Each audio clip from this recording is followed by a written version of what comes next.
band in Trinidad. Yo! Yeah. Check, check. 1, 2, 3, 4. God damn it! Ah, Hey! bad boy. You know we crazy. Hey! This is Burdie. And this is Barney. And this is the Burdie and Barney show. We have with us today former Trinidad and Tobago goalkeeper, one of the most capped Trinidad players of all time. I think he's 11th on the list. And definitely one of the most outstanding goalkeepers in the era of the Pro League, John Michael Williams. John Michael, take about it. Good night, gentlemen. Good night, gentlemen. Thanks for having me. No worries, no worries. All you don't care about me. It's good night. So that is all you want me to open a window. All you want me to open a window for you. All you don't care about me. We have another of our social distancing specials today. Trinidad and Tobago, Canada, and Taiwan in the house. We globe chatting. How's life in Canada, John? How the virus shitting you all? It's nice. Nice. Different provinces have been affected differently, but in Nova Scotia, I think we have been able to, I sound like a Canadian already, yeah? We have been able to manage it pretty well. I think they have been dealing with it well. We in what they would call or consider phase 5 now in terms of the reopening process, which is more or less everything is back to normal apart from the mask wearing in indoor facilities. But other than that, everything is back to normal. The Wanderers ground, which is our home stadium, is back to full capacity, which is good. So yeah, it's good. Got a nice plenty phases after phase 6 is hugging.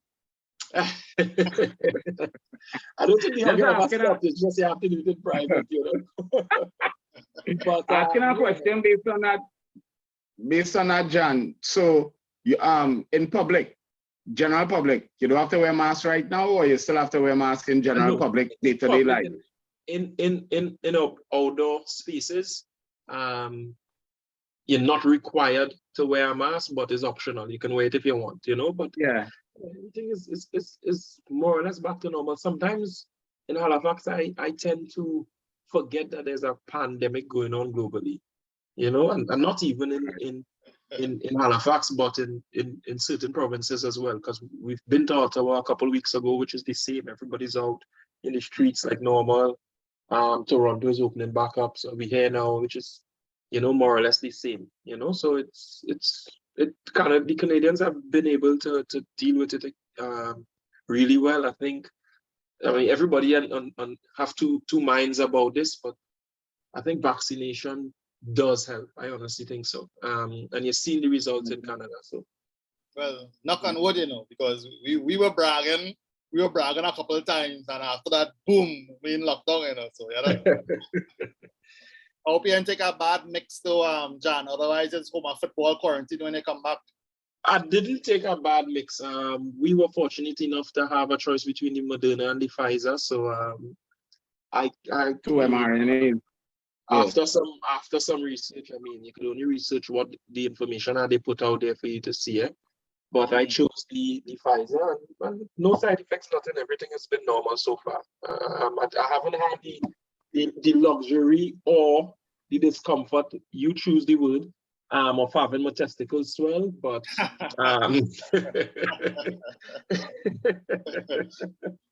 so you don't want to kick us in. I don't know. I don't know if that's a I wasn't ready for this. I wasn't ready for this. Oh boy. It's been good. It's been good. The vaccine has been good. In terms of the entire team and the staff, everybody's been vaccinated, and nobody had any serious issues, you know. So it's been good.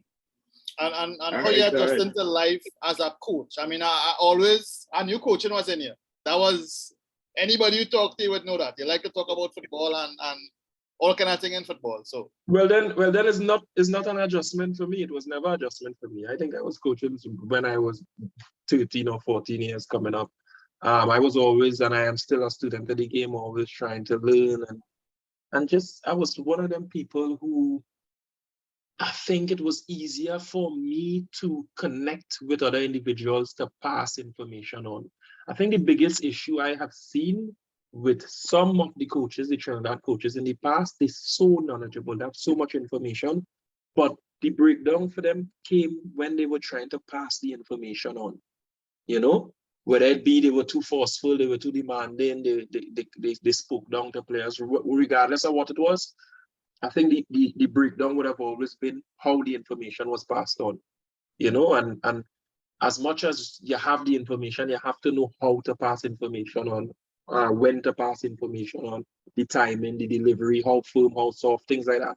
And I think that was the major breakdown with a lot of some of the coaches I've seen from Trinidad in the past. And for me, that has been easy. I have always been able to connect with people and share information, you know, so was never that much of a big transition for me on adjustment. It was just, I guess, a progression. Well, I know Barney gonna jump in now. Before he does, in Barney's defense, as a local coach, he never speak down to players. But that's because he's 5 foot. That's because he's about 5'1", Jan. So you can't tell right now because we are. But anyway, go ahead, Barney. I wanted to say something. Wow. I've found a staircase or two to talk from.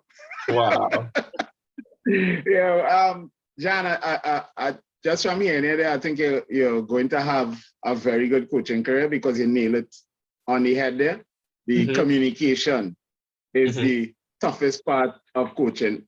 And you said something that's very interesting there, and I appreciate the fact that you mentioned that a lot of local coaches do have knowledge, because there's this fallacy, this belief that Trinidad coaches know nothing on the whole. I mean, everywhere you go, you will find good coaches and bad coaches in terms of the knowledge. And the knowledge coaching is teaching, so the knowledge transfer is always the ability to deliver the knowledge from your brain to a group of players or a group of other persons and get them to see the same picture. That is the key essence of coaching. You said since you were about 13, you felt you were coaching. Tell me a little bit about the start of your playing / coaching career. And if that coach appreciated the 13-year-old assistant coaching. No, yeah. Well, you see, the thing was, my definition of intelligence, right? When I use the word somebody's intelligent, for me, it's about how fast that person learns. That for me. So if I say he's an intelligent person, for me, I see that somebody who learns quickly. And I always think I was an intelligent person. There are people who are knowledgeable, they study for a long period of time, they gain knowledge, yes, they're smart, yes. But are they intelligent? And for me, I think I was an intelligent young person coming up. So a lot of times we would have been in training sessions back in the day and information was passed. And some people, some of the players didn't grasp it.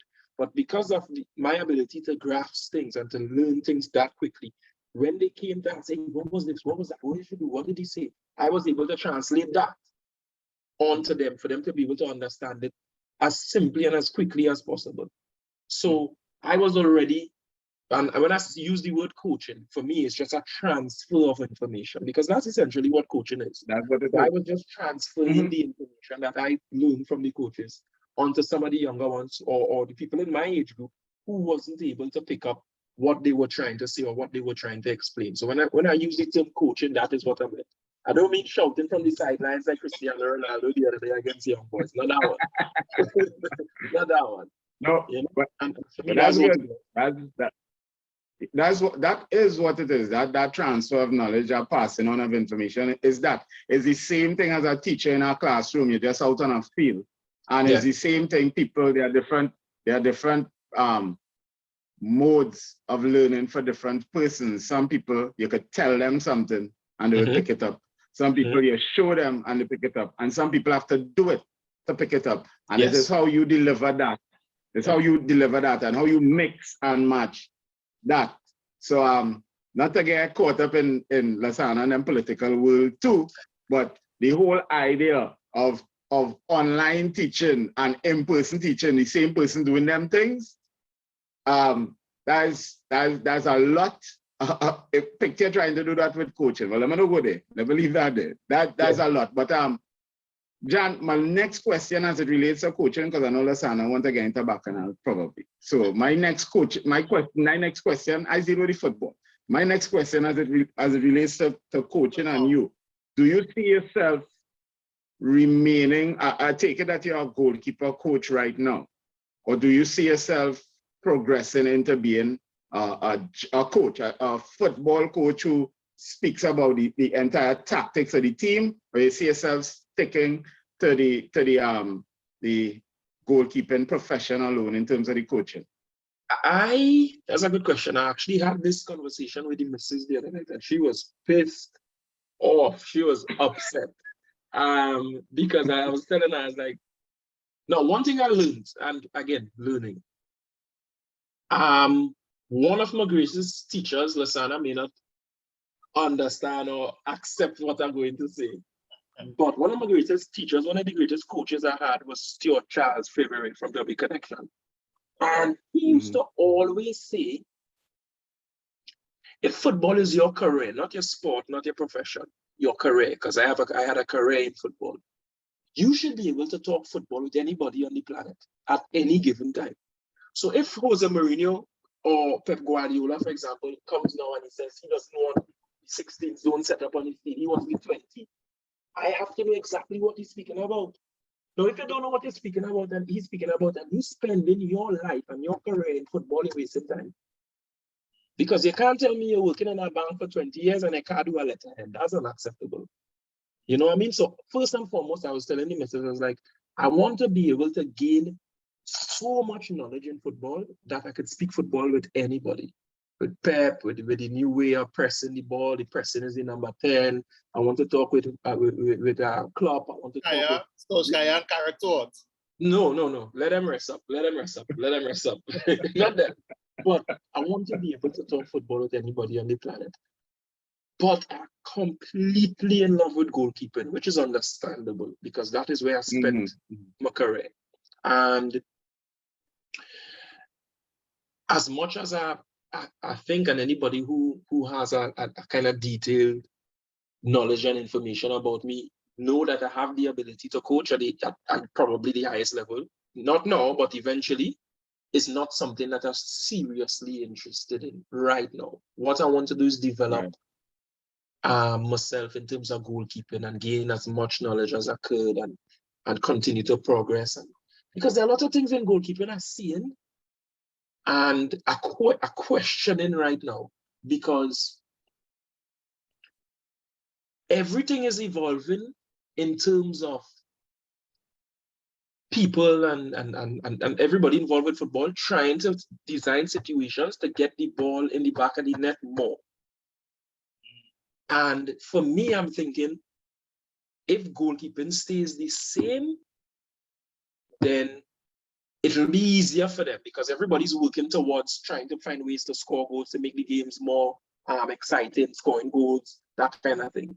So I am thinking about ways in which we could develop goalkeeping and find ways to make it more difficult for them to score goals. Because that's where I spend my career, to make it easier for goalkeepers to progress, to make it easier for them to go to a different level, to deal with the mental aspect of it, making mistakes and so on, to deal with everything, you know? So in answering the question, I think as for right now, I seriously focused on the goalkeeping aspect of it, apart from doing my Canadian B license coaching course right now, which is what I'm in the middle of.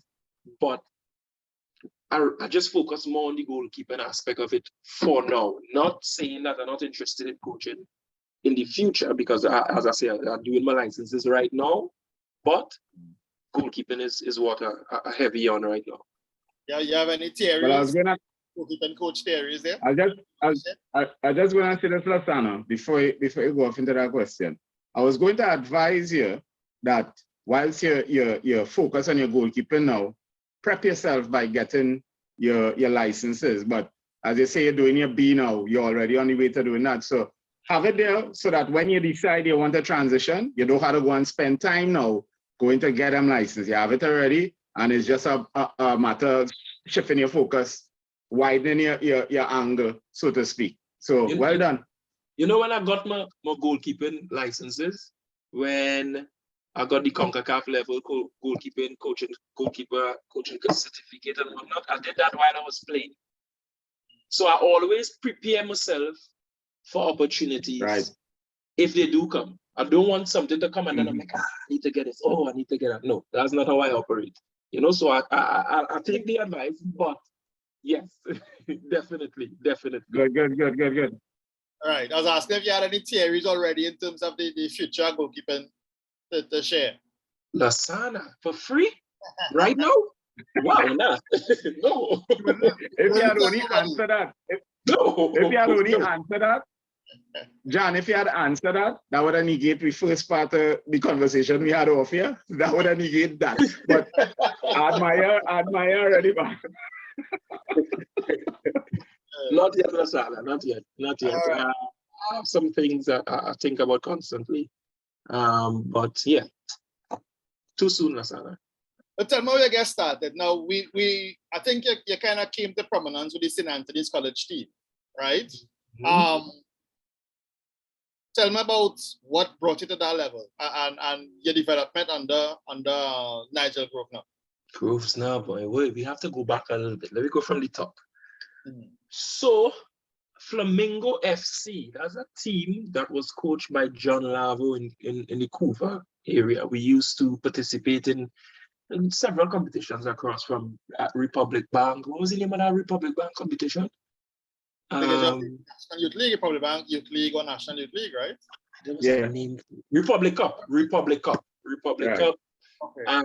To the zonal competitions, to the Ramsing league they had in Couva. I was heavy with John Lavo. And the truth is, I wasn't even a goalkeeper. I used to follow my brother around. Keith Williams, he played for Princestown. He played in the university in Maine, Fort Kent. And my eldest brother, I should say, he played for Presentation College. He was a goalkeeper. And I used to follow them around. Yeah, eldest brother, what's his name? Errol Lewis. Errol Lewis, okay. I used to follow them around, just wanting to be like them. And I was horrible as a football player. Like, regardless of the position, I was horrible. And one day, John Lavo came and he's like, yeah, I think you should go in the goal. So I was like, oh, all right. And surprisingly enough, I was doing good, not really good, but just good. So they just started trying to train me in the position. I went to St. Anthony's, and in Form 1, we had, at lunchtime, we used to have inter-class competitions. So like Form 1 would play for Form 1, 2, and that kind of stuff. And I went in the goal one day, and sure enough, Groves was there just looking on. And he was like, I think you could be a goalkeeper, you should take it seriously. I was like, nah, I'm not interested in that. And one day I was under 14 game, and the goalkeeper, I can't remember his name right now, he was in detention, so he couldn't go. So Groovy said, you know what, come down to the game, and you'll play, blah, blah, blah, blah. And I was like, Groovy, I usually get a ride home to Shogunas. I was like, so if I miss this ride, I need money to go home. So he's like, don't worry, I'll get you money to go. So went down to the game, Queen's Royal College, first competitive official game in school league. And I had a blind. It was really good. I was surprised. I was like, I didn't know I could do it. And it just shut up after that. Got called, played under 14, played under 16, got called to the national under 17, which would have been the national under 15 that time, in training. So I went into training camp with them and developed a lot under who was the goalkeeping coach then, Michael Morris. I'll say this now, the coach that would have had the biggest influence on my career, and I'll say this for myself and Marvin Phillip as well, I'll speak for him, is Michael Morris, because he had us from young, from 15 till straight up. You know, hands down the best goalkeeping coach the country has ever seen and probably will ever see. And he developed myself, Marvin, in such a way that we could not only compete nationally within the country, but internationally as well. You know, I remember when I went to Sheffield United, first time trials, the goalkeeping coach there, after the first day training session, he said, "You are not from the Caribbean." I said, "Why?" He said, "Because your handling is impeccable." And he's never seen a goalkeeper my age, which was 2021, with hands like that. Not diving or rolling or all the theatrics, but just catching the ball.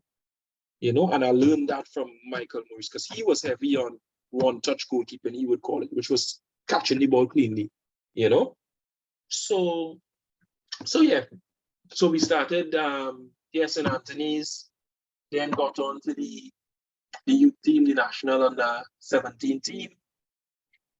And well, I guess the rest is history from there. Talk about that team 2001 side, the development that you all had. I mean, this was a team essentially all had, what, 2 years together under Unek Bende and then under Rene Simoes. Talk about that period in your career. A little bit over 2 years, but it is at a young age, we traveled a lot. Played against some big teams and some big players, played against the German under 20 team, lost 6-0. Call some names. Bastian Schweinsteiger, Lucas Podolski. We played against teams in Brazil when Rene Simoes came, Vasco da Gama, Corinthians, Fluminense. We played a lot of football. So the development of players like Julius James, Kenwin Jones, myself, so many players that played in that timing, that got that development.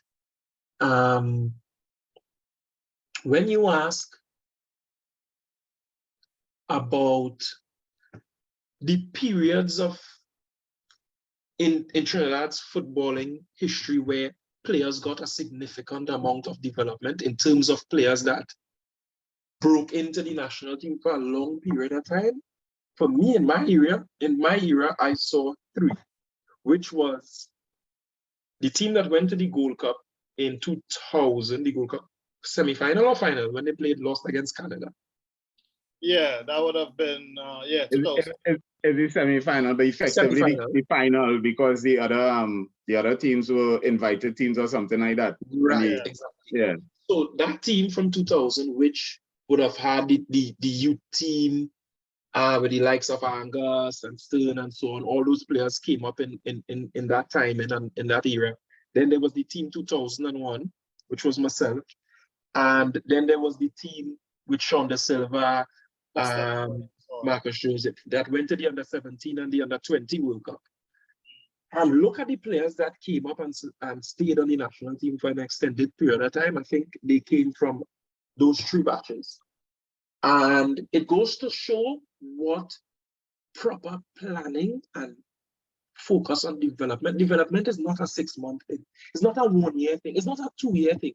You have to prepare for 2, 3, 4 years for a particular competition. And that development takes you onward in your career. So I was fortunate enough to be in that group of players who were involved in that particular tournament, 2001. And we had so many games in that period where we played top level opposition, and that development we got, those experiences we got, kind of helped us to go to another level. John, you don't talk football development with plenty people from South. From South, in terms of what? I have a number of friends, former players who play with me, and friends from South who singing a different song to that way you just talked there. No? What song are singing? We shouldn't have any youth development ready right now. We should just have one team. We should do away with all the other teams, and that's it. Well, again, everybody's entitled to their own opinion, but I know the level. I shouldn't say the level. I know the importance of development, of proper development and developmental programs and structures. If everybody else in the world is doing it and being successful, and then somebody comes and say, let's go against the grain and let's do something different. Well, that's them, and I respect their opinion, but to me, development is key. Yeah, well, I seen what you seen, you know, but as I say, I have a collection of friends from down on that side who see things differently. Well, maybe you should change your friends. I can't. No, but I read everybody's entitled. Don't make friends easy, John. Nah. Everybody's entitled to their own opinion, and I respect people and their opinion. Sometimes opinions change when people are given solid information. You know, sometimes they need to see things, sometimes they need to hear things, and I know the importance of that development. It is expensive, and we're not in a financial situation in the country nor in the federation to really focus on development. I get that, but it is very important. From a simple thing as when we were on the national team, we used to practice giving interviews, because there are certain things you can't say in an interview and certain things you cannot say. I cannot sign a player from Trinidad and he comes to my club and says, well, it's not really my fault. My defender made a mistake in the back and that's why we lost the game. You're looking to lose your job? But again, if your friends think development is not important, well, I don't. Right now, we saw Simoes because Simoes do a lot of top level coaching. Onek Bendedo, he never got a chance because he got fired before the actual tournament. What the period under him was like as opposed to Simoes, if you had to compare the two? Comparison is the thief of joy, Lasana. You ever heard that saying? What's that? Comparison is the thief of joy. Yeah. Let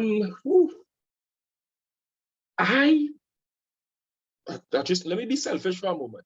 I am extremely happy I had the opportunity to be under both of them, because Simoes brought out a completely different level of thinking and understanding for me. I'll give you that story in a second. But under the chief, it was hard work. It was a lot of hard work. It was rough. I'm talking about players throwing up in training sessions stuff. Some players passing out, fainting. But that in itself was development as well, because anybody that thinks football is easy, then I challenge them to go and do it as a profession. Football is hard. Being in uncomfortable situations physically is very difficult. And I think at a young age, the chief would have, if it's one thing he would have left with us is that trying to work and function under difficult physical conditions, you know? So we did a lot of fitness work, a lot of strength and conditioning work. And for me, it was ideal. It was good. When the difference is when Simoes came, it was a lot about tactics. It was a lot about mentality, you know, about being smart, about outsmarting your opponent tactically. I was the only player to not take the field in that World Cup. So out of the, what, did we have 23 players or 21? I can't remember how many. But everybody else took the field at some point, apart from me. Now, it was unfortunate because leading up to that competition, I was the starting goalkeeper. Every game, all leading up. We went to Germany, we went to South America, we went to Ecuador, I was the starting goalkeeper. And about 5 months before the competition, I had this massive pain in my back that doctors cannot explain to me up to this day. I was almost dropped out of the squad because I was into a point where I couldn't even walk at times. Like the pain was so excruciating. I tried changing the bed, they did all the scans and everything, and nothing was helping the pain. And about less than a month before the competition, boom, the pain just left one day and never came back. Never came back in my life. In this lifetime, I've never had a back pain since. Needless to say, at that time, I was already out of the team, trying to force my way back in. So The third game we played was against Brazil. So Simonis came to my room the night before and he was like, you know what, prepare yourself, you'll play tomorrow. If you don't play from the start, you'll play from the half. And I was happy with that. And we got a red card, I think, early in that game. And obviously because of that, he couldn't make the substitution, blah, blah, blah, didn't play. I was pissed off. And I will say this again, for the people in the back, I'll say this again.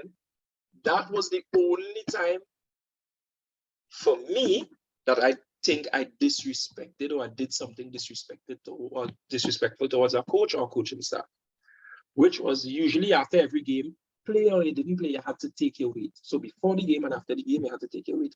I was pissed off because I didn't play in the World Cup. And time for the weight, the assistant coach came to take weight. I was like, no, I'm not taking the weight. He's like, no. I was like, no. So he spoke to Simonis in Portuguese, blah, blah, blah. Simonis came, he's like, you taking your weight? Yeah. And I was like, no. He said, okay. Left the camp, blah, blah, blah. About a month after, Simonis in charge of the national 20 team. And he picks every single player from the squad except me. So I explained to my mom, blah, blah, blah, blah, blah, blah, this, blah, blah, blah, blah. She's like, you need to go and apologize to him. So it's a post-training session. I went up, Easy Crawford Stadium training field. I was like, coach, listen, I know I was extremely disrespectful, blah, blah, blah. I want to apologize, whatnot. And he said to me, he's like, I understand. He said, but disappointment is not only part of football, it's part of life. And you have to learn to deal with disappointment in a better way. You can't disrespect people. It's like, I'm not selecting you for the national 20 team. That is the only level of football in this country that I have not played. So played under 17, under 15, under 17. Didn't play under 20s. Played under 23s, probably one game. I think I made my debut for the senior men's national team before I played the Olympic competition. And we shook hands. We left as friends. Yeah, and about less than 2 years after, Trinidad and Tobago versus Jamaica in Kingston, in the office they call it. Who is the coach? René Simoes of Jamaica. I just flew back in from, was I in Belgium at that point? I can't remember, Belgium or Hungary. Flew back in to play the game. And walking out on the field to warm up, who I see René Simoes. And he is in tears and I in tears. I hug him, he hugs me, no words exchanged. None, because what's there to be said? He said, after the game, I think we tied 2-2. I think we tied 2-2. Yeah. After the game, he says, I didn't select you for the under-20s because you have way more potential. You shouldn't even be playing under-20s. You should be playing at a higher level. And I knew this is something that he could do. I say that now and goosebumps. He said that was never your level. Your level was always something higher than that. And sometimes we think you're a player and you're thinking sometimes too short term and too naive, because when, like now I'm 30, I don't even know, 30, 100, I don't even know. But I still think that when my mom, for example, who's older than me, clearly, tells me certain things, certain pieces of advice, are so much more inclined to take that information now, because the people that go before us go through the exact same experiences. And we sit back as young adults thinking, nah, they don't know what they're talking about. They know exactly what they're talking about. But we are the ones that have to step beside ourselves to really take the information. So at that time, I was too young and naive. I was like, yeah, I want to play the World Cup. I didn't play the World Cup. Okay. Had I played in the World Cup, I may not have played so many times in Trinidad and Tobago national senior team. I may not have had the passion, the commitment, the drive, because for players that have played in that World Cup, who were probably more talented than me in terms of their position, where they know the pinnacle for them was the World Cup. Oh, I played in the World Cup. Okay. But for me, the drive, the desire that I developed after not playing in that, I probably still have it in me right now to probably go back to the national team to play. You know, so that is what Simoes left with me, and I was really grateful and thankful for that situation. Because had the Chiefs stayed, it might have probably played out differently. You know, and I may have been like some of the other guys who played on the under 17 team and then lost the zeal and the passion, because for them, oh yeah, I played in a World Cup, so that was the pinnacle for them. You know, so when I said as being selfish, for me, just being with both of them was really good for my career and for me as a person. All right. You mentioned Stuart Charles, of course, right? Now, after Team 2001, the St. Anthony's, your era, you went to Connection. You were understudy to Alejandro Figueroa, right? Yes. And you played for the national team at 18. Mm-hmm. Now, talk to that period after the youth football transitioning, because it was 2003. This was actually 3 years before the Germany World Cup. You actually debuted, right? Mm-hmm. Talk about that period trying to force your way in at Connection and the national team.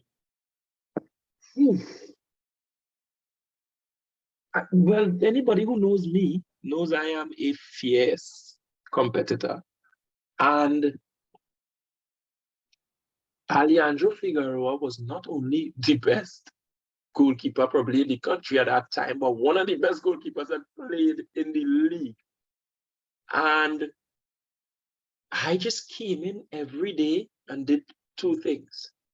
I learned from him what to do, and I learned from him what not to do. And I was competitive every single day. My biggest, not my pet peeve, but something I don't like the most about what is going on currently in the world, not Trinidad and Tobago football only, in the world. We say that a lot of times. Yeah, these players have it too easy. Yes, they have it too easy, because you can play 4 good games and get in that Trinidad and Tobago national team. And then when you go to the higher level and you don't perform, they blame the coach, they blame the federation, they blame everything else.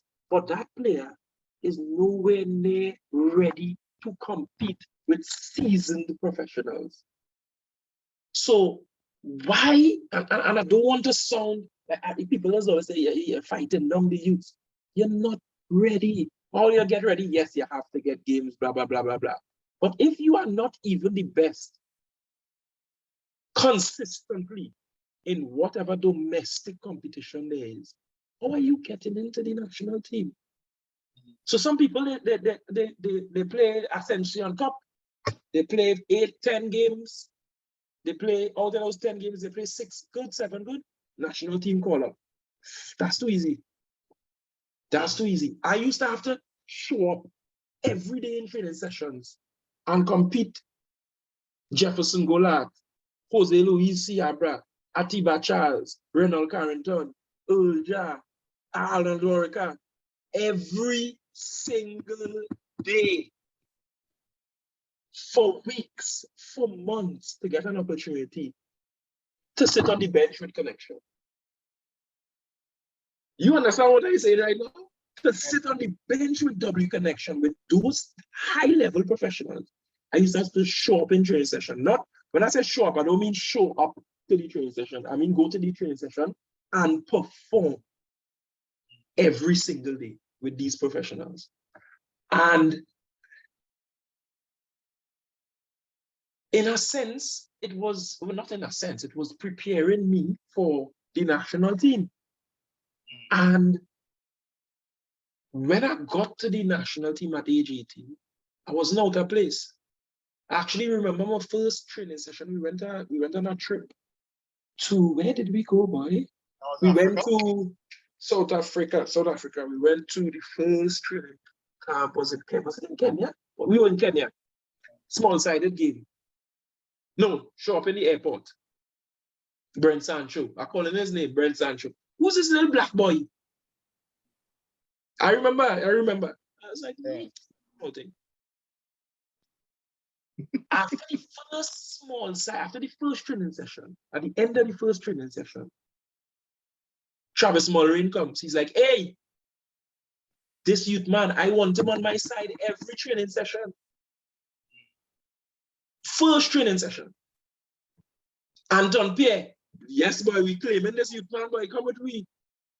Dale Saunders, boy, come with we. You understand? After the first training session. Now, they are not only, or at the time, they were not only high-level professionals in the domestic leagues or wherever they were in the country, that was the big names. And for me, I wasn't fazed because coming out of, as I say, Reynolds Carrington, Jefferson Gola, some of these names are players that dominate the professional league for years. For me, it wasn't a step up for me to the national team, it was a step across. It was just different individuals, but same level or more or less the same level, you know?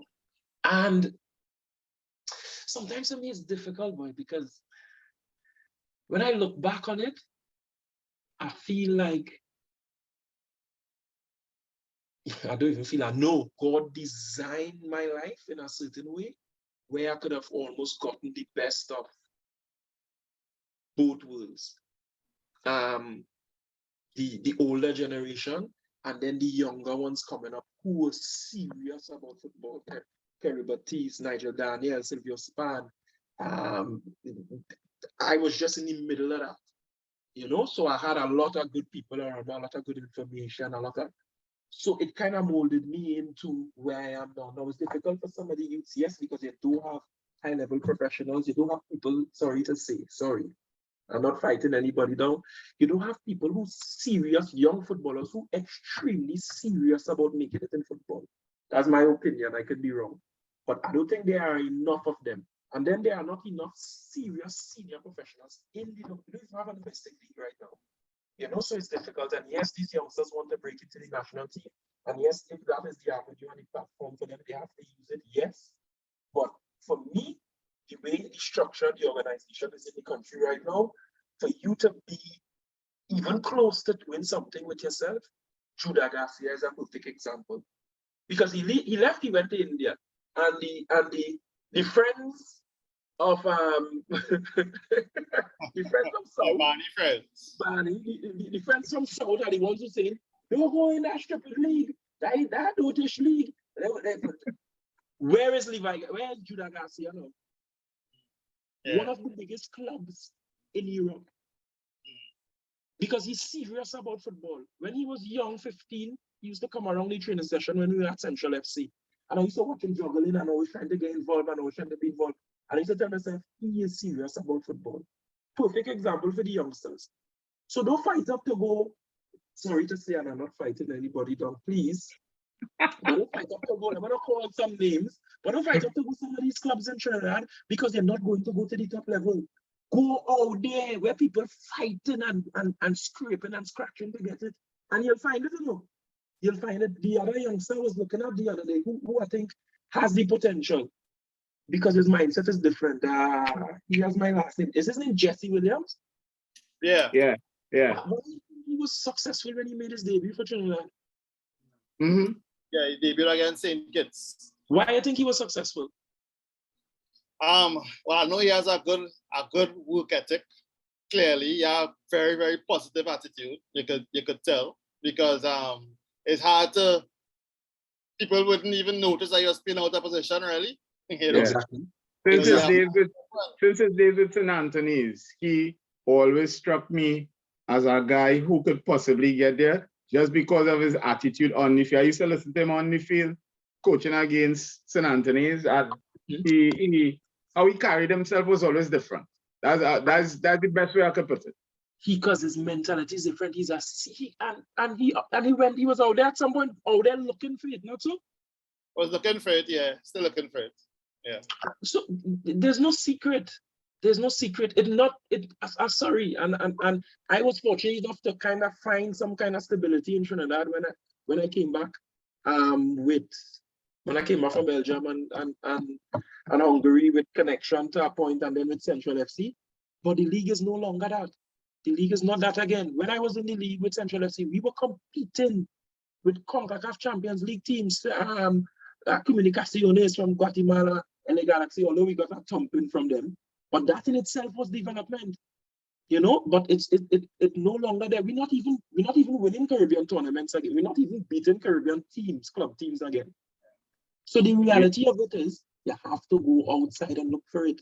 So don't listen to Barney's friends from South who will tell you, no, that's a stupid leader. It is a stepping stone. And you have to progressively.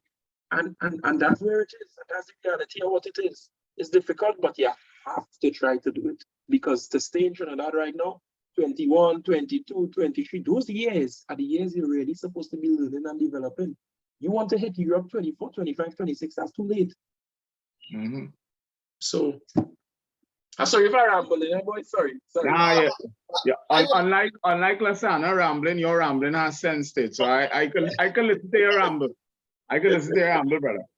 What I want to ask, right, is to tell the younger players, because so often you can see with young players, they think training is to make the side to play.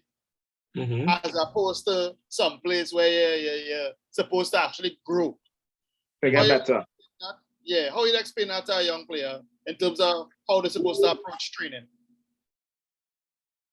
I can tell you how I approach training. I don't know about them.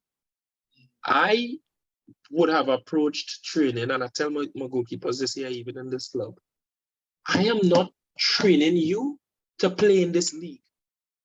I'm not training you to play in the CPL. I'm training you, and I want you to be at the level of the top goalkeepers in the world. So we will try to follow the things they do.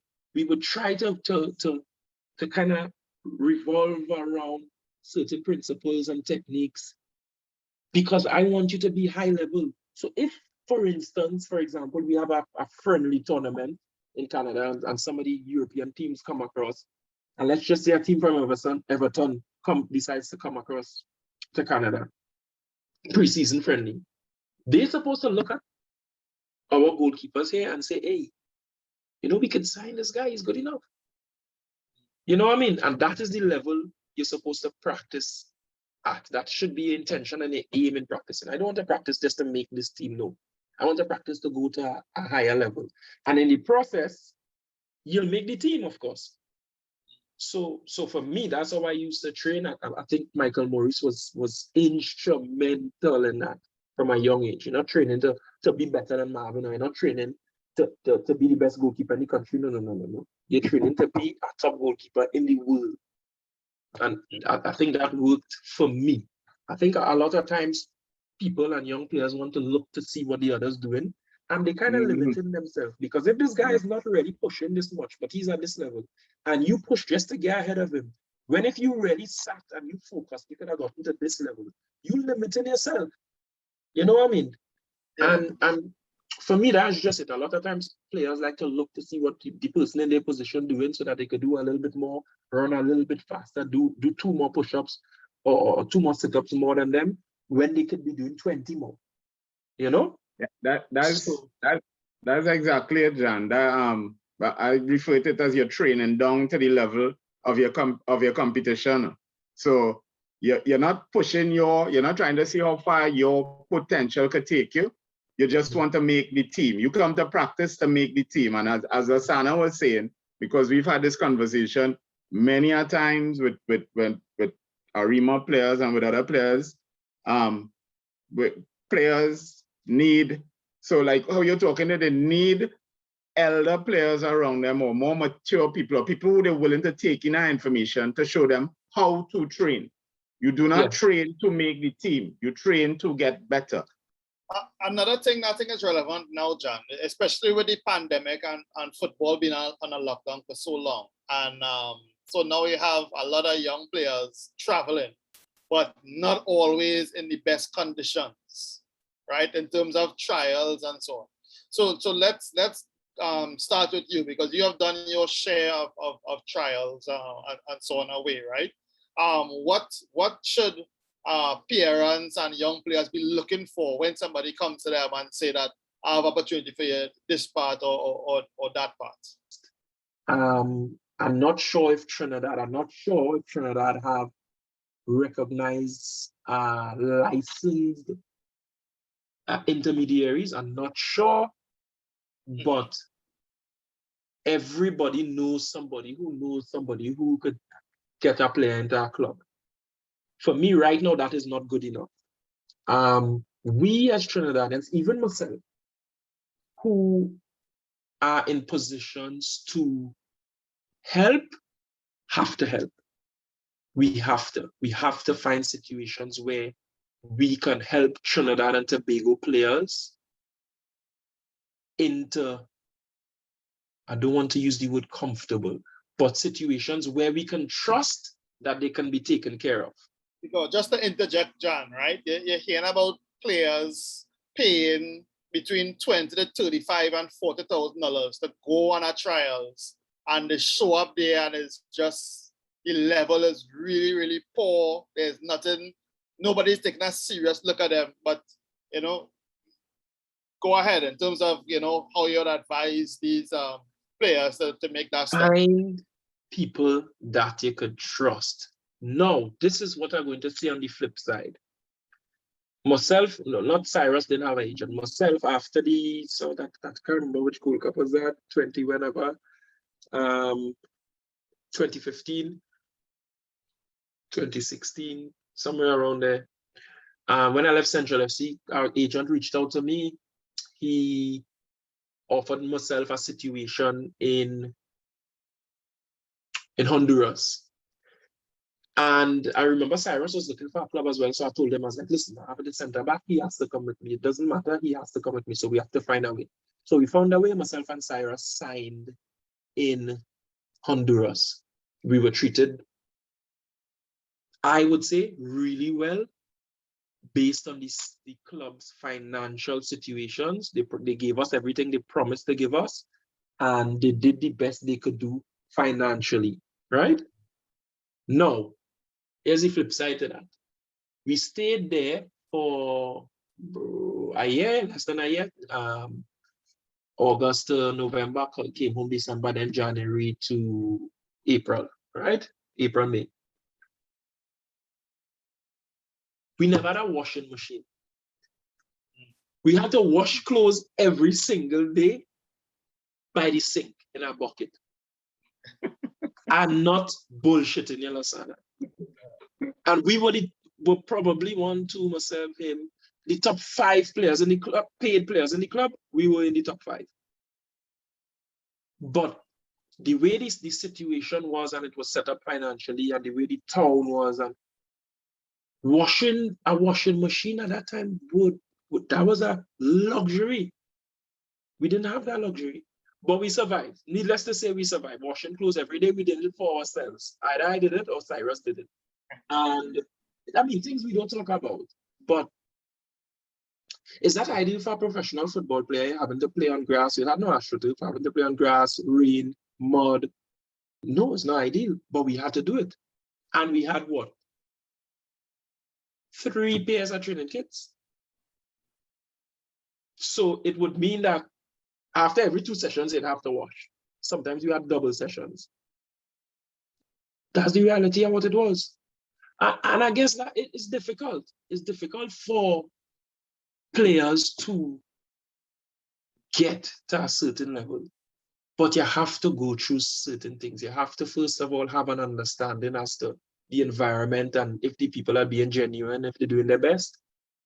And you have to, you literally have to grind, because there's probably a small percentage of players that play at a very high, comfortable level in the world. Everybody else is fighting to make it today. And if you have to wash clothes on your hand to play at that level, I mean, and that level was most of the top players that go out to the MLS from Honduras or go out to Europe play in that league. That's the league they play. So they have scouts, they have people coming down looking at these teams, looking at these players and signing them. And that is what we had to do to try to go to a different level at that time. So you have to kind of be And I say, yes, you have to find people you trust. You have to find people who would put you in a situation where it's, as I say, not comfortable, but it is safe, but you have to grind. At the end of the day, you have to grind. You will be faced with unsatisfactory situations and not decent conditions. I'm sure when Judah Garcia, I'll continue to use him as an example. When he was in India, I'm sure he didn't like some of the things he had to face on a daily basis. But where is he now? Would he have gotten to where he is now if he wasn't in India? I don't think so. He wasn't getting to there from Ascension League. I'll tell you that. No, I'm not saying Ascension League is not a stepping stone as well. Don't get me wrong, they're doing a fantastic job. But you have to continue progressing, and sometimes you will be faced with unsatisfactory and difficult situations. That's just the reality of what it is. Well, I'm glad I didn't have any real horror stories with that, because I gave that agent your number to call. So. Ah, God. That's why. John, I ain't gonna hear the end of this now, you know, boy. So practicing the washing and thing now, man. The missus probably thanking me all now. Yeah. No, Latana. He have a washing machine. No, Latana, he have a washing machine now. Right? That is what. You have a washing machine now. Listen, this man going and take that little piece of, you see that there? That man going and milk that for the rest of your career now, your life now. But you can be Trinidad and Tobago senior men's coach. And he going to bring that up, you know. I know I tell you. I don't mind. No, trust me, you will mind after that time. I mind already. Man salty because one of the man's best coaching performances, I was the man. You see what I mean? Well, let me not talk about that today. You see what I mean? Oh, God. John, early in your career now, that trip to Ferencváros, I pronounce that correctly, in Hungary? Yeah, Ferencváros. Ferencváros, yes. And the thing, there was yourself, Matthew Bartholomew, and Aaron down then. I spoke to you about it. I did a story in the Express at the time. But as a young fella, tell our viewers, listeners and viewers, what you faced in Hungary as a young player. Oh, Eastern Europe, wow, different, life-changing, but again, necessary. I say this too, I used to say, again, me and the missus, we talk too much. I say this to her all the time, but she actually changed my mind. Two things people should get the opportunity to do in this life. Travel the world and have kids. Now, she disagreed wholeheartedly with the having kids, because some people clearly they shouldn't have kids. They're not taking care of their children. They don't know how to clearly. And when she brought the argument to me, I was like, you know what? You're right. Yeah, some people should be godparents and leave it at that. Yes. the other part of traveling the world, you see, when you travel the world can be a really nice place, but the world can be a difficult place as well. I don't like to talk about Hungary. I mean, it's stuck in me, but the racism, in Trinidad, we don't have racism. I'll say this again. In Trinidad, we do have racism. Sorry, Trinidad people, but in Trinidad, we have people who are stupid. Some people are just extremely dumb. Why? Because when you leave Trinidad and Tobago shores, you could be Black, you could be East Indian, you could be Chinese, you could be Portuguese, you could be Mexican. Outside of being white, you are Black. That is what it is. The racism was so bad in England, in Hungary. We had a player who Trinidadians would consider a white boy, right? He was born in Netherlands. Was it the Netherlands? But I don't want to get this wrong. He was born somewhere on that side, probably Netherlands or Sweden or somewhere across there. Looked white. He was subject to the same racial abuse we were subject to. Now, the racial abuse is not the nice ones they have now. When I see 2 or 3 Black players playing for Ferencváros or for the Hungarian national team, I am in shock. Because my fans, when we played badly, N-word, senior in the street, monkey chants. I remember Matthew and Downing gave me a story. At time they went in the subway and saw some, we used to call them skinheads, bald head ones with the tattoos, and they started chasing them down. I played a game where that was probably the most traumatic experience I had in a football game. Walked out to play a game. My fans behind the goal, my fans behind the goal, my fans. This young, so they was doing the chanting, and now somebody had the megaphone, blah blah blah. Then everything got really quiet. The game about to start. So this young kid, 6 or 7 or 8, he couldn't be more than 9 years old. He's like, Williams. It's like, what? I was like, hey, what's up? He's like, go back to Africa. That is how bad it was. That is how, and that was not once a week or twice. That was an every single day situation for the people who have a different opinion about rap music and hip-hop music and pop culture. Rihanna, Jay-Z, Chris Brown. I'll tell you how influential these people were. Because these Hungarians and these European young people love the music. They were the ones that were connected with us and wanted to be around us and wanted to get a vibe and an energy off of us and go to racist towards us because of the music. The music they used to love. So they felt a connection to Black people. Whereas the older ones who were in the 60s, the 70s, the 50s, there's no connection. They don't listen to music. They just know what they know from growing up, that Black is bad. Black people are good. They're not decent. They shouldn't be around. They're dogs, they're monkeys, they're slaves. That's all they knew. And it was a really tough time for me in Hungary. It came to a point where I remember the coach was leaving. The coach was from England. And he spoke to me. He's like, the board, they decided, you have a year on your contract still, but I don't think you should stay here, because he said, if things don't go well for us in the first part of the season, the first month or two, I probably will lose my job. And it will be very tough for you. They've already told me we cannot have a Black goalkeeper for the next season, starting goalkeeper for the next season. Literally, that's what he said to me. Literally, word for word. And that's why I made the decision at that point to come back home to secure my family and whatever else at that time. But it was difficult. It was difficult. It was enlightening because, again, in Trinidad, for me, there's no racism. There's just some really dumb people just don't want to think for themselves. They want to focus on PNM and UNC and Black and Indian. I don't like it. I honestly don't. Because I want to know mentally, John, because you, Matthew was a national youth captain, Barney, right? Aaron Downton as well, he's a talented, all the national youth players. You all must have gone over there thinking that this is the start of a successful football career. This is your dream coming true.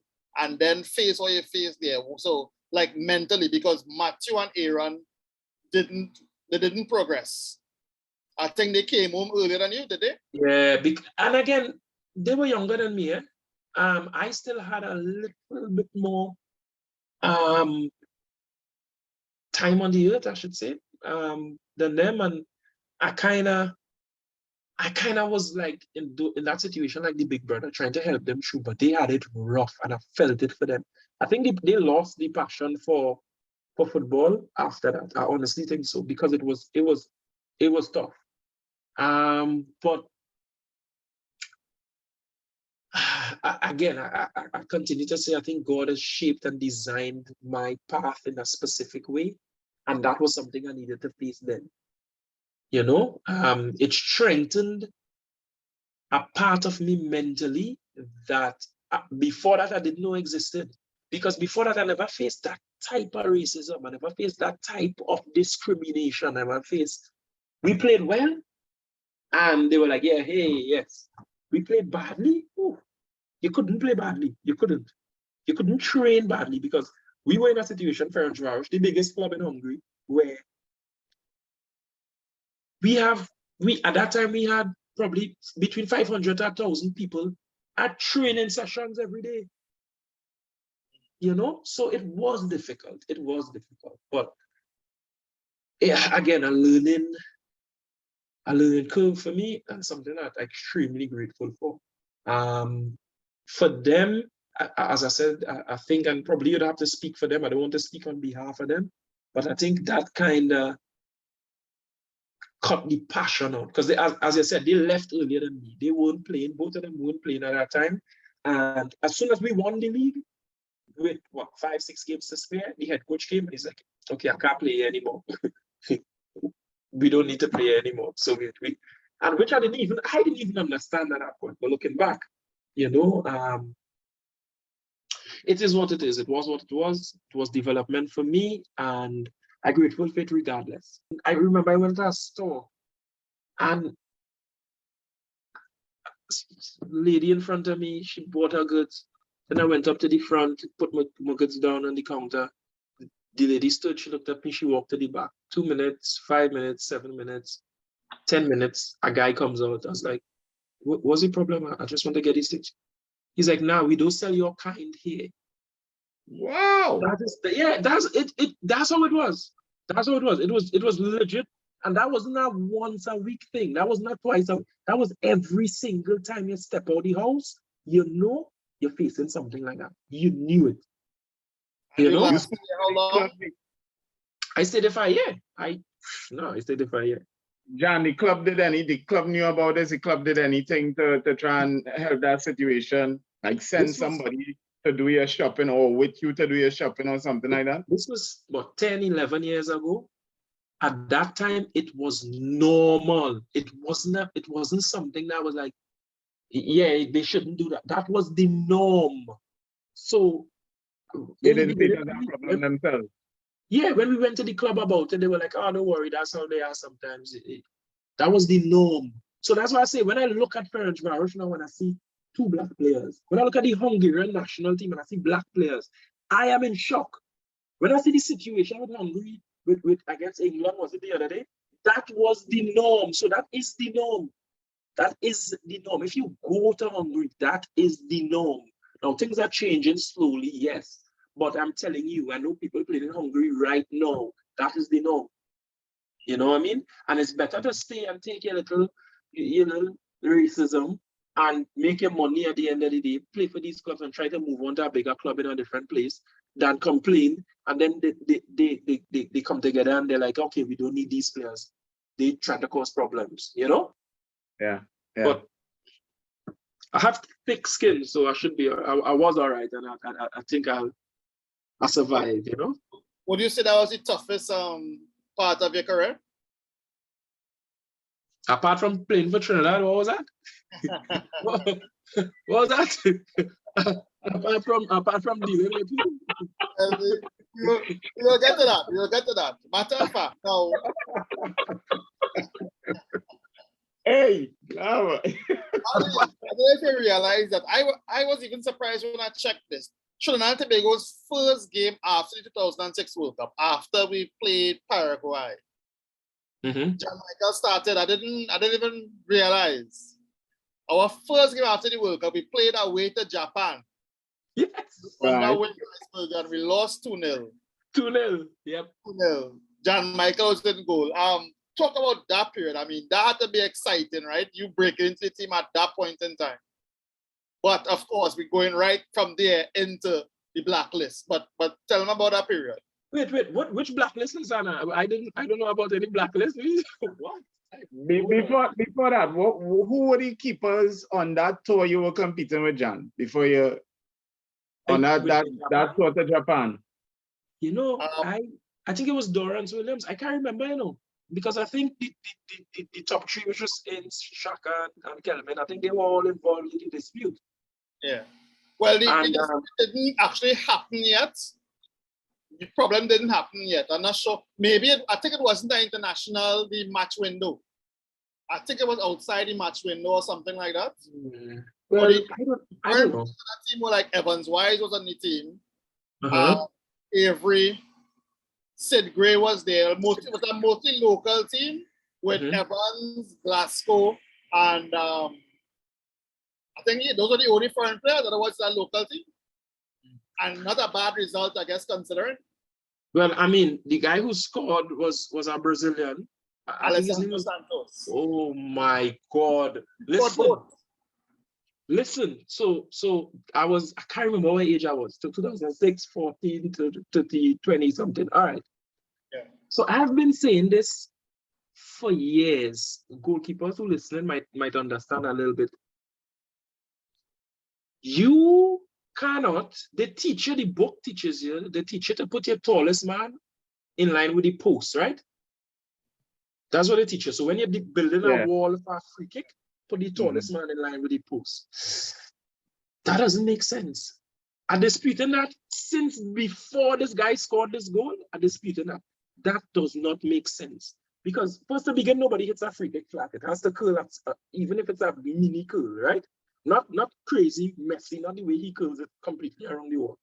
So if your tallest man is on the post and a left footer is striking a ball, if he goes over the third, so you have one outside, one on the post. If he goes over the third person and it curls, it means it will go directly in the top corner.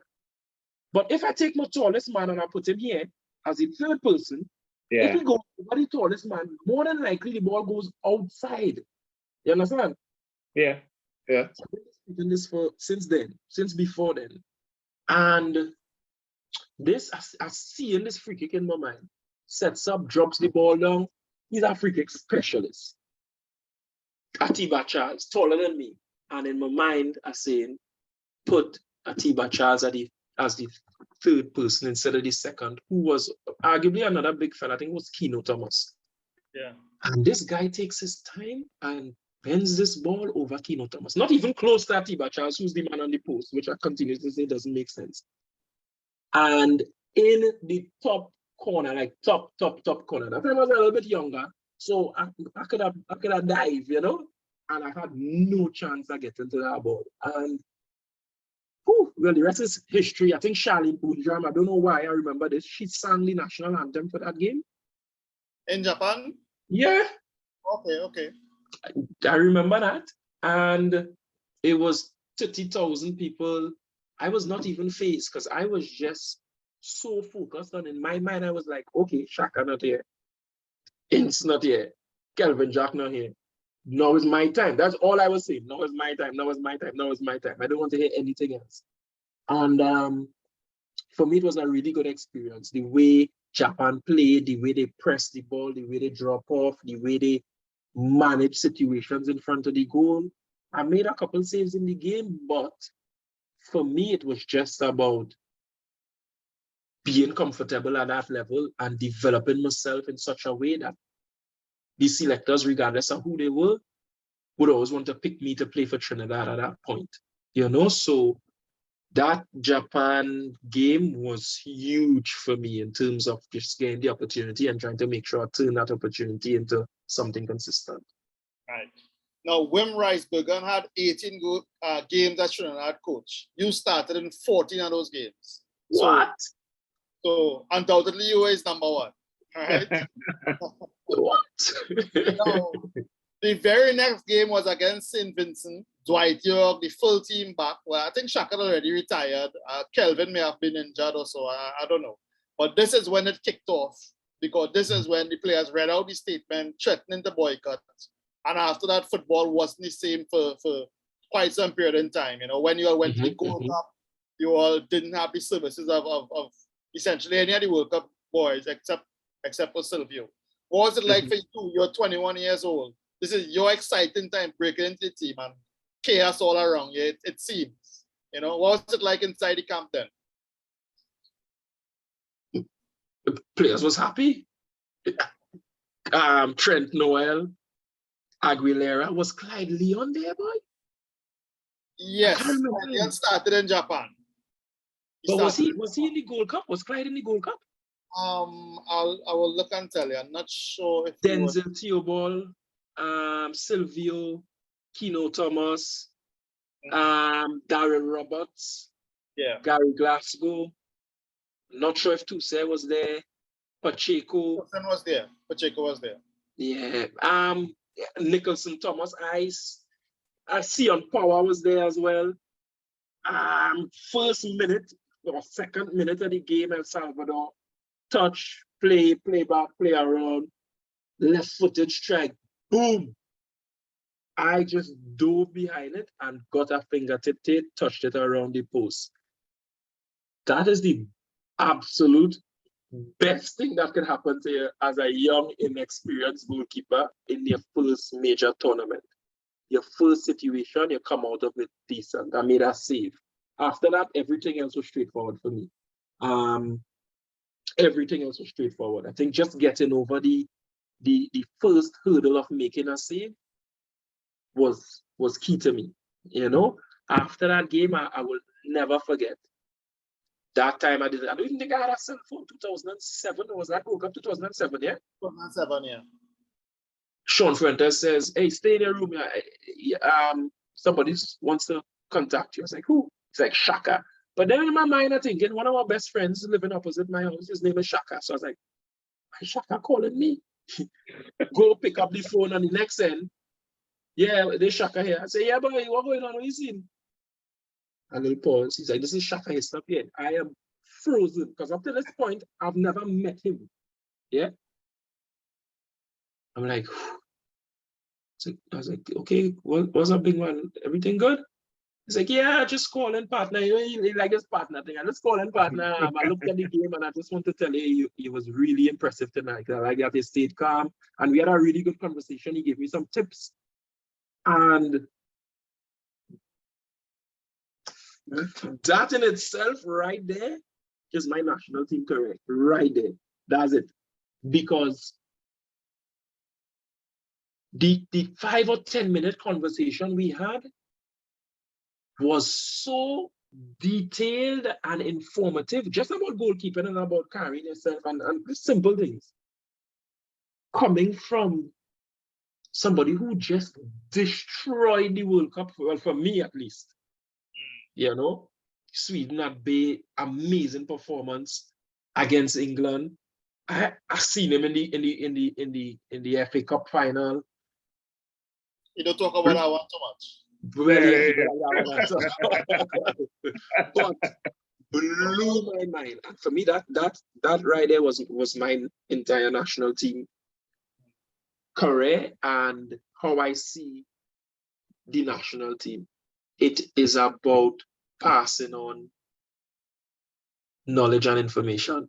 You know? But that's the thing, because for that period in time, you got Shaka reached out to you. But the other players, like the Roman Aguilera, for instance, and so on, they didn't get a chance to be in the same dressing room with Dwight York. And yeah. Because of the blackness.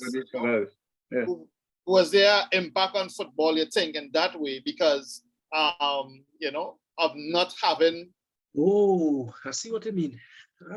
I don't know. Maybe we should get Dwight and Shaka and not Shaka, Dwight and Russell on the phone and ask them why they didn't reach out to Trent and whoever else in that time. But now, there was a period where, and I understand what you're saying, there was a disconnect, and not a continuity of passing this knowledge, this information on the experiences and so on. And yes, I agree with that 100%. The blacklisting situation and the Jack Warner and the match fees and whatever else, that did not help. It didn't. I can't speak too much on that because I was not affected. I was affected in a positive way by Shaka reaching out, and then I had the opportunity to train with Ince and Ince was key to in passing good knowledge and information on, helped me a lot with my technique, believe it or not, Ince, because there was a period where I think I was transitioning into being a little more, I'm getting a little bit too comfortable. And he was instrumental and all. I remember there was a period where we trained together. I can't remember what it was. Probably 2010 World Cup qualifiers, something like that. And he was instrumental in helping me with my technique and looking to find ways to develop it and change it and whatever else. So I can't speak on the disconnect on my behalf. Maybe there was, or definitely there was some sort of disconnect, not being able to have these World Cup and these high-level players in the same dressing room with the younger ones coming up. But I really can't speak too much on it because I didn't feel that, you know? It's interesting to speak about the relationship with Inns there because, like for instance, yourself and Marvin have been, we would say, competing from since you all were little boys, right? Mm-hmm. What is it like? There's only one jersey, only one of you all could start. What is the relationship like? This goalkeepers union thing we hear about. You know? Me and Marvin was never at war, but we never had a relationship like the one I would have had with like Dorrance Williams or even Cleon John. Or I think I don't want to go into too much with Marvin, you know, but I think he focused. If Marvin, I'll say this. Marvin's focus could have been on the wrong thing. Like you said, me and Marvin was competing. I never competed with Marvin, never. I competed with myself every day, because I knew if I could take myself to a certain level, then I have to play. You know? And I think his thought process probably was a little bit different. Maybe he thought that he was competing with me. And maybe that is what held him back. In terms of a gifted goalkeeper, I've never seen a goal. Listen to this very carefully. There's no goalkeeper I've seen that has a Trinidad and Tobago passport that's more gifted than Marvin. None. No, absolutely none. And you're seeing Marvin progressing now. At age, I'm 36, at age 36, he played a game in the Gold Cup, right? And admittedly so, he said that was his best performance in a national team shirt. That's what he said, right? Which means at age 36, you have the ability to improve at the highest level. Because Mexico is the highest level in CONCACAF and always in the top 10 in the world. So if you have the ability to improve at the age 36, what was stopping you from improving all along? I don't know. That's a question for Marvin. That's also a question for Angus. Sorry, that's also a question for Angus Eve. Because if a goalkeeper admittedly says in his interview that's his best performance, that means he's improving. And if he's improving and he already has the knowledge and the experience and the quality, then he should be playing in front anybody. So for him to have a performance like that against Mexico and not play the next game, Angus Eve, I am sorry. I am extremely sorry. We didn't have time to talk about this. But anyways, but yeah, I never competed with Marvin. He's the most gifted goal, and I've seen all of them. He's the most gifted goalkeeper I've seen in a national team shirt. But I think when I was around, his focus could have been a little bit off in terms of competing with me. Whereas I wasn't competing with nobody. I was competing with myself. I want to improve this. I want to improve that. I want to get better. I want to help the national team. I want to help the team qualify. I want to help the team win. I want to be the best goalkeeper in the world. That's where I was. So maybe that is where there could have been some sort of, I don't know what it was, but we good. We have a decent enough relationship, I think. As I said, not peachy as if I see Dorrance right now, it's peachy. If I see Cleon John, for example, right now, it's peachy. It wasn't the same. If I see Fonset right now, it's peachy. You know, it was just not like that. It wasn't any animosity, but it just was not like that. All right. Is there any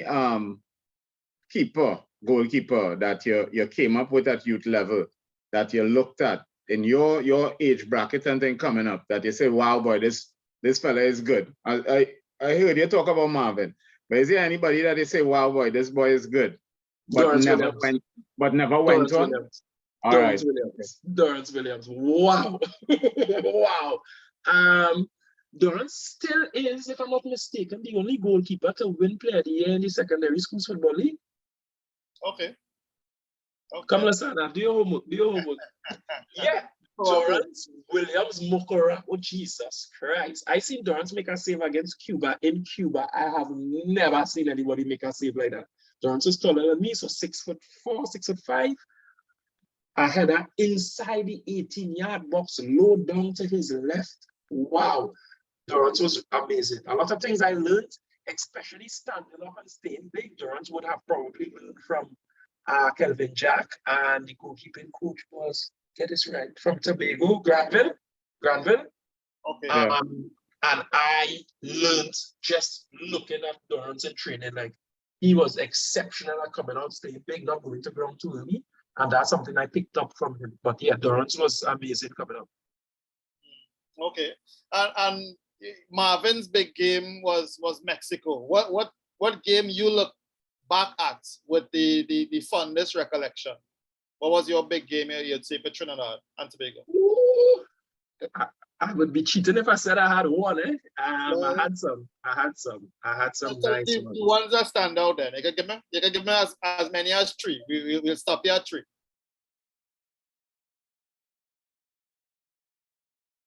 USA 0-0, Hazley Crawford. Yeah, 2000. That was nice. That was nice. The standout moment in that game. The final whistle. Keeping a clean sheet against the US. Mexico, oh my God, heartbreak. Jimenez, 87th minute, Gold Cup quarterfinal 2013. Oh, I think I had like 8 saves in that game, like 8 top saves, not just 8 normal ones. And El Salvador was nice as well. That bicycle kick is stuck in my head. I don't know how I got to that one. 2-2 El Salvador, the first game of the Gold Cup Stephen had. Yeah, that was. I had a shocker with the free kick. I didn't see that ball over the wall, but yeah, that was a good one too. All right. Now, you came into the team right after the World Cup, Germany World Cup. Then we went into a slump, of course. After the blacklist, things just got worse. But then you were in the team in 2012. That kind of brought us out again, because we hadn't qualified for a Gold Cup since 2007. You know, you were captain of that team. Talk about what that period was like. Because co-captain, myself and Denzel. Right. And you all had some drama in terms of you all stranded in, I think it was Anguilla during a storm. Not Anguilla. What was it? All right, let's start from the top. TTFA not funding the football team to go to the tournament. They said they don't have funds. They're not sending us to the Caribbean tournament. Myself and Denzel get the number of the sports minister that time, who was, you might listen. Who? Mr. Spock and Roberts. We were stood outside on the training field at, look, I remember this like yesterday, on the training field at not Manny Ramjan, the one in Arima is Larry Gooms. And Benjai, how is this? This is random. Just passed to watch the training session. So we had a little chat with him and then he left. Benjai, how did that come in? Anyways, and we got the number from Manny Roberts and we called him and we made a promise with him. I was like, listen, try and help us to go to this tournament. And I promise you, we won't win, but we'll get to the final. And so said, so done. They organized, we got some funding, we went across, everything was a shambles, complete shambles. Eating from food that had, like they would write the chicken or the beef or the fish on the box would sweat and that would drip back into the food. So when you open the food with the rice or the pea, whatever, it was pink, it was purple, it was red, the color of the markers. That's how bad it was. It was bad. And I remember sitting with the guys that day, and I said to them, Tula Guerra was there, young baby Joven Jones, Molino, Carlisle Mitchell, Powers, the host of them. I think Carter was there as well. Deceased Carter was there, Devon Jocelyn, Richard Roy. I sat with them and I was like, listen, we have a responsibility, or we are undertaking a responsibility to bring Trinidad and Tobago's football back up to the level that we when we were growing up, we knew it to be at. And I told them, I was like, this is not going to be easy. This is not, it's not going to be easy. If you want a comfort situation, tell us now and just leave. We're not going to get the right match fees. We're going to be paid like shit. We're going to be treated like shit. We know that. But if we do, or when we do get the national team back up to that level, I made a commitment to them. I will fight tooth and nail to make sure once the football goes back to that level, everything else comes back up. Whether it be match fee, whether it be uniforms, I made that commitment to them.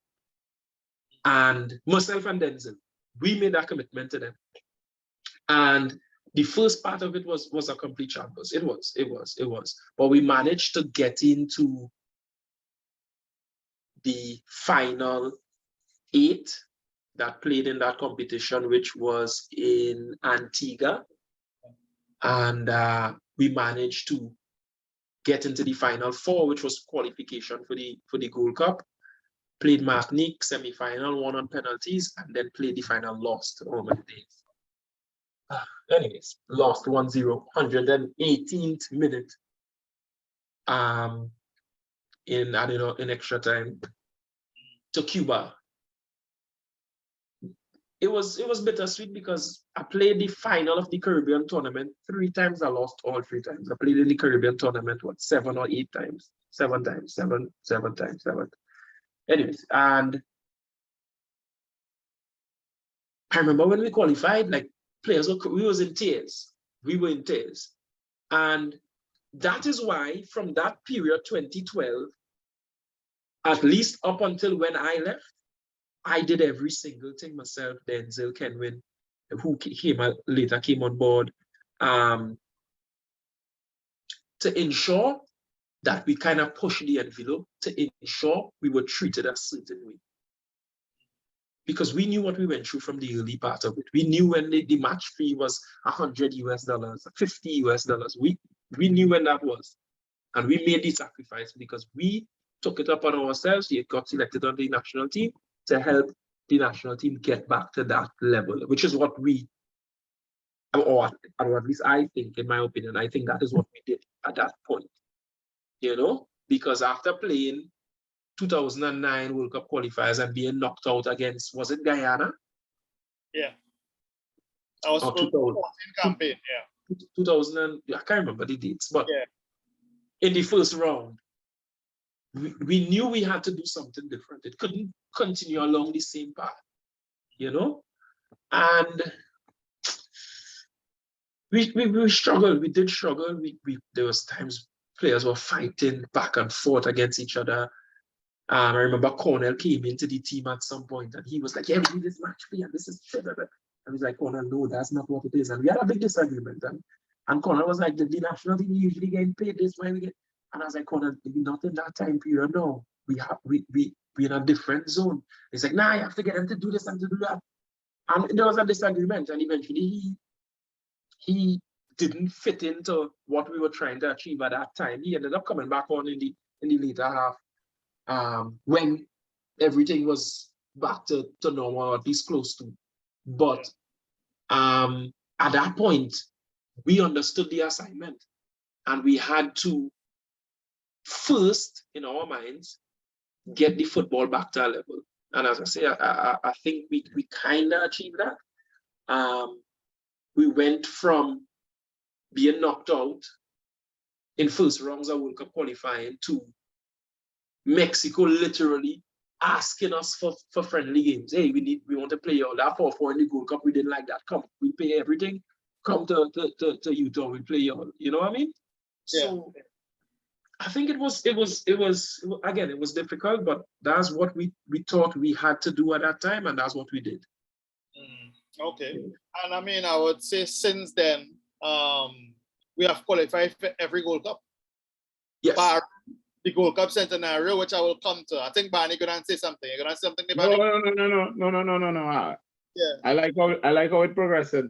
Yeah, it's funny. Like I said, every Gold Cup after that, we qualified after that barren spell. So something positive started then, right? Yeah. 2015, just changed president. David John Williams is elected president. All right. Where you going? Where you going? Where you going? Where you going? I don't take the phone on. I don't pay you.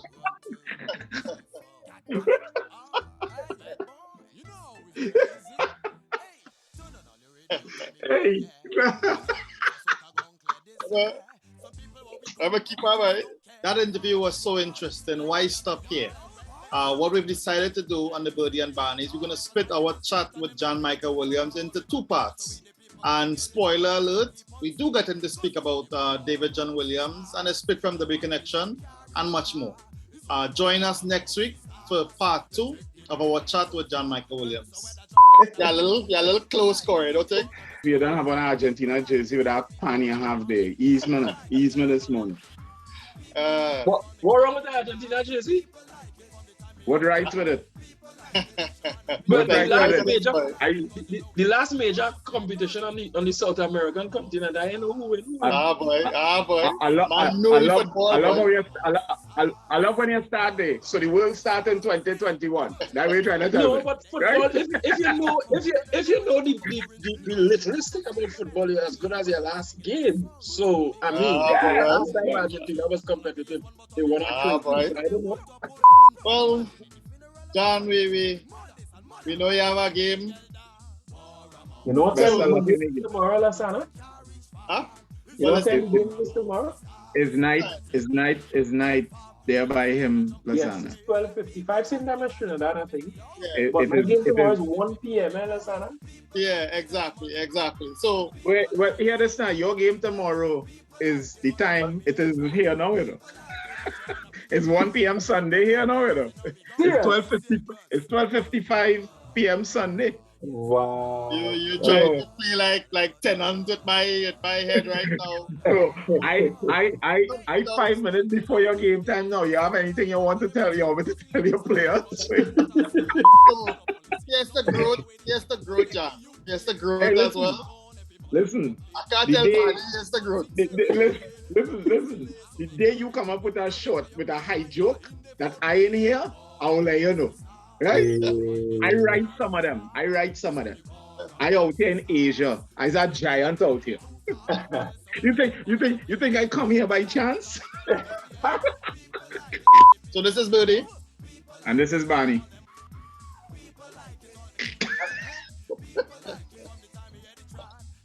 Just be simple, brother. Just be simple. We out. Just be simple. This is Burdie. And this is Barney. And we out. Nelson bring disco in the business, and everybody act like them in business. Sparrow was a son and try in the business, and everybody still like them in business. When we bring Wagga Soca in the business, everybody start minding we business. Rabbit tell them stop that stupidness. God damn it, stop that stupidness.